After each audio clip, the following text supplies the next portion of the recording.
jabatan presiden itu dibatasi hanya menjadi 2 periode seperti itu per 5 tahun. Jadi kalau ada kelompok atau masyarakat mengatasnamakan diri sebagai komunitas relawan menyampaikan itu, menurut saya itu sebagai sebuah pendapat ya sah-sah saja, tetapi konstitusi kita sudah bergerak maju ya. Jadi ide 3 periode itu adalah ide yang ketinggalan kereta. Padahal bertahun-tahun kita bilang demo aja tuh, lalu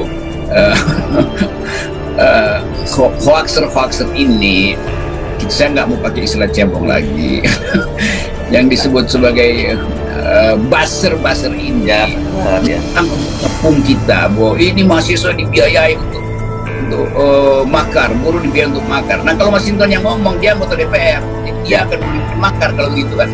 Ya. Jadi justru kita lihat bahwa ada pemulihan pikiran karena akhirnya orang semacam Mas Hinton mengerti bahwa demokrasi kita memang udah nggak bergerak, karena itu digerakkan dari jalan aja kan.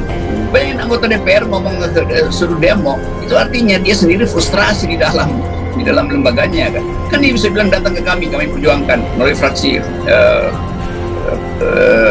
PDI Perjuangan. Tapi Mas Hinton yang mungkin dalam fraksi PDI Perjuangan juga di dalamnya ada faksi-faksi juga, jadi nggak SBC. Jadi dia mendorong demo. Jadi saya mendukung karena yang mengucapkan itu adalah anggota DPR, Mas Hinton Pasaribu. Silakan Bung Mas Hinton pimpin demo seperti Anda memimpin 98. Tadi hoaxer ya, buzzer, jangan salah pinter ya, ini cuma mengutip loh ya. nanti dibilang Rocky Gerung memprovokasi mahasiswa untuk turun ke jalan. Enggak, ini Mas Hinton yang ngomong gitu ya. Iya, sering di beberapa forum kan saya dianggap memang saya provokasi tuh. Kenapa harus provokasi? Ya supaya tersadar bahwa kita sebetulnya ditipu oleh oligarki melalui Mahkamah Konstitusi. Kita ditipu oleh ambisi Presiden Jokowi untuk 3 periode melalui Mahkamah Konstitusi. Jadi semua yang di atas itu kan menipu rakyat. Nah karena itu kita mesti turun ke jalan, dan kita sebut people power itu ada terjemahan dari kedaulatan rakyat. Dan Mas Hinton sekarang setuju dengan kita bahwa kedaulatan rakyat ya diperjuangkan dari jalan. Kenapa? Karena yang di dalam udah macet, DPR udah macet. Jadi bagus juga. Akhirnya jelas supaya jangan FNN dan mahasiswa yang dianggap sebagai makar. Jokowi sebagai tokoh politik pasti punya ambisi. Tentu sebagai negarawan dia akan bilang saya tidak akan melanggar konstitusi. Lalu ke buzzernya, kan Pak Jokowi udah bilang dia tidak akan melanggar konstitusi. Oh iya, tapi Pak Jokowi ada tokoh politik yang doyan untuk memperoleh tambahan kekuasaan. Jadi kalau buzzer bilang Jokowi akan tegak lurus dengan konstitusi, nah kita baca itu dengan cara terbalik. Demikian juga kalau Pak Jokowi sendiri bilang saya tidak akan melanggar konstitusi, maka silakan baca sambil nungging, karena kalimat Pak Jokowi selalu terbalik-balik. Karena itu dia disebut sebagai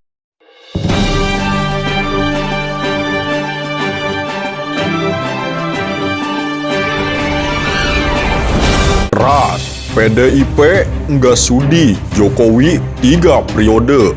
Serukan mahasiswa melawan dan turun ke jalan.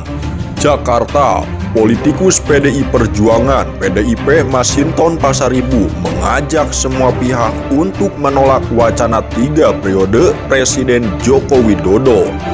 Wacana tersebut sebetulnya muncul sejak lama, dan paling anyar Projo bertekad menggalakkan Jokowi 3 periode.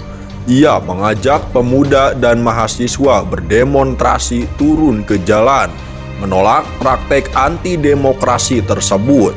Menanggapi ajakan demo dari anggota DPR RI tersebut, pengamat politik Rocky Gerung menyebut Mas Hinton mengindap frustasi parah. Seorang anggota DPR ngomong suruh demo, itu artinya dia sendiri frustasi di dalam lembaganya. Mungkin dalam fraksi PDIP di dalamnya ada faksi-faksi juga. Jadi yang bisa dia lakukan hanya mendorong. Rocky menyarankan agar Mas Hinton Pasaribu memimpin demo seperti tahun 98. Bagaimana pandangan Rocky Gerung tentang wacana Jokowi 3 periode dan ambang batas pencapresan 20%? Berikut petikan wawancara wartawan senior FEN Her Subune Arif dalam kanal YouTube Rocky Gerung Official Ahad 13 Juni 2022. Petikannya, Bung Rocky, ini orang kelihatannya sudah mulai frustasi dengan pengajuan gugatan judicial review tentang PT 0%. Saya dapat kiriman video dan beritanya, banyak ini teman-teman kami alumni HMI, senior-senior HMI di Parepare, langsung mendemo, datang ke rumah Hakim Mahkamah Konstitusi Aswanto. Ini fenomena ada lucunya, tapi juga di dalam kelucuan itu ada semacam frustasi bahwa seluruh elemen institusi masyarakat sipil, bahkan DPD sebagai lembaga sudah datang ke MK untuk mengajukan judicial review. Dan teman-teman di Parepare ini kami juga berupaya untuk memikirkan kembali. Kalau sudah sampai DPD mentok, apalagi dia datangi rumah pribadi itu.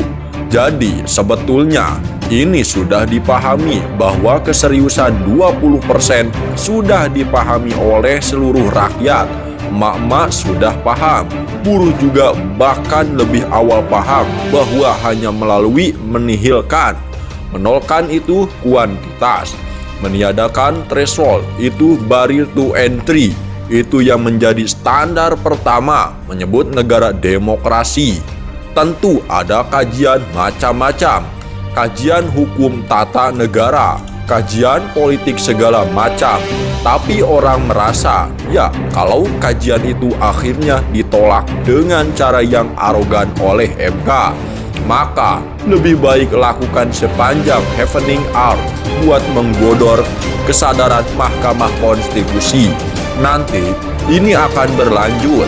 Jangan-jangan ketua Mahkamah Konstitusi makan di restoran juga didatangi oleh emak-emak di sampingnya. Lalu angkat poster di itu.